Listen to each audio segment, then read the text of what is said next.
കേരളത്തിലെ അടിസ്ഥാന സൗകര്യ വികസന ചരിത്രത്തിലെ പുതിയൊരു അധ്യായത്തിന് ഇന്ന് തുടക്കമാവുകയാണ്.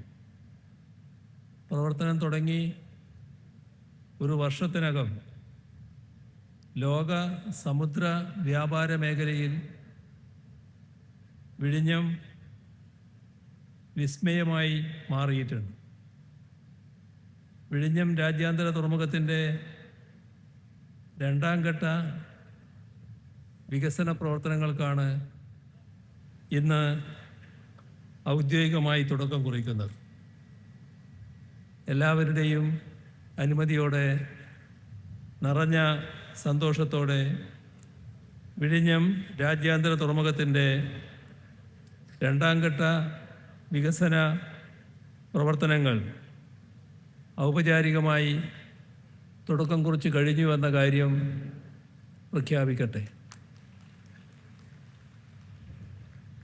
നമ്മുടെ നാടിൻ്റെ സ്വപ്നമായിരുന്നു വിഴിഞ്ഞം പദ്ധതി. എത്രയോ പതിറ്റാണ്ടുകളാണ് ആ സ്വപ്നവും പേറി നാം നടന്നത്. ഓരോ വട്ടം പദ്ധതിയെക്കുറിച്ച് ചർച്ച ചെയ്യുമ്പോഴും വലിയ തോതിലുള്ള തടസ്സങ്ങൾ ഉയർന്നു വന്നു. എന്നാൽ ഒരു ഘട്ടമായപ്പോൾ അത് പ്രാവർത്തികമാക്കാനുള്ള നടപടികളിലേക്ക് കടന്നു.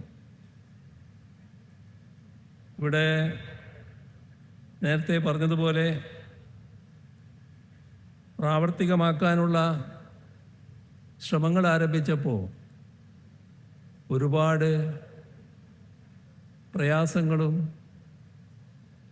പ്രതിബന്ധങ്ങളും നമുക്ക് അനുഭവിക്കേണ്ടതായി വന്നു.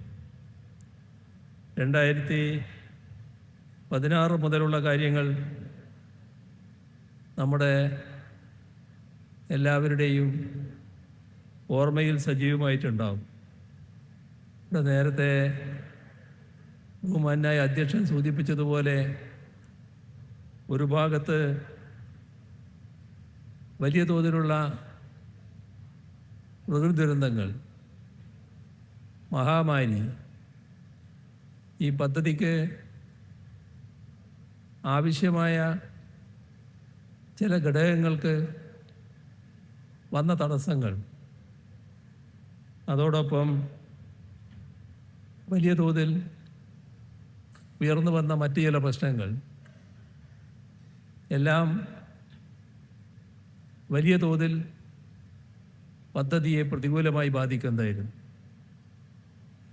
പക്ഷേ നമുക്ക് അത്തരം തടസ്സങ്ങൾ കൊണ്ട് സ്തംഭിച്ച് നിൽക്കാൻ കഴിയുമായിരുന്നില്ല. നമുക്ക് മുന്നോട്ട് പോയേ മതിയാകുമായിരുന്നു. വികസന പദ്ധതികളുടെ കാര്യത്തിൽ നമ്മുടെ നാട് സ്വീകരിച്ച നിലപാടതാണ്. ഈ പദ്ധതിയുമായി ബന്ധപ്പെട്ട് നേരത്തെയുള്ള 2016 മുൻപുള്ള UDF ഗവൺമെൻറ് കാലത്താണ് തുടക്കം കുറിച്ചത് എങ്കിലും അത് നടപ്പാക്കാനുള്ള ഉത്തരവാദിത്വം 2016 ശേഷം അധികാരത്തിൽ വന്ന LDF സർക്കാരിനാണ് വന്നത്. നാടിൻ്റെ വികസന കാര്യങ്ങളിൽ വിട്ടുവീഴ്ചയില്ലാത്ത സമീപനമാണ് ഈ കാലയളവിൽ സംസ്ഥാന സർക്കാർ സ്വീകരിച്ചു വന്നത് എന്നത് ഏവർക്കും അറിയാവുന്നതാണ്. ഒറ്റ കാര്യം മാത്രമേ നാം നോക്കിയിരുന്നുള്ളൂ. അത് വികസനത്തിന് ഉതകുന്നതാണോ, നാടിന് ഗുണകരമാവുന്നതാണോ. അതിന് തടസ്സങ്ങൾ ഏത് തരത്തിലുണ്ടായാലും ആ തടസ്സങ്ങൾ നാടിൻ്റെ ആവശ്യങ്ങൾ മുൻനിർത്തിക്കൊണ്ട് അതിജീവിക്കാനാണ് നാം ശ്രമിച്ചത്. അതിന് അതിൻ്റേതായ ഫലമുണ്ടായി.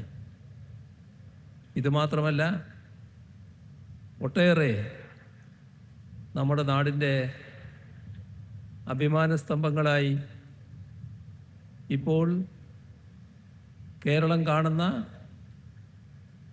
കേരളത്തെക്കുറിച്ച് പഠിക്കുമ്പോൾ മനസ്സിലാക്കുമ്പോൾ കേരളത്തിന് പുറത്തുള്ളവർ കാണുന്ന പദ്ധതികൾ ഈ രീതിയിലാണ് പ്രാവർത്തികമാക്കിയത് എന്ന് നമ്മുടെ അനുഭവത്തിലുള്ളതാണ്. ഏതായാലും 2024 ജൂലൈയിൽ ഇവിടെ ആദ്യ മദർഷിപ്പ് വന്നു. 2025 മെയ് 2 ഈ തുറമുഖം നാടിന് സമർപ്പിക്കുകയും ചെയ്തു. ഇത് അന്താരാഷ്ട്ര ഭൂപടത്തിൽ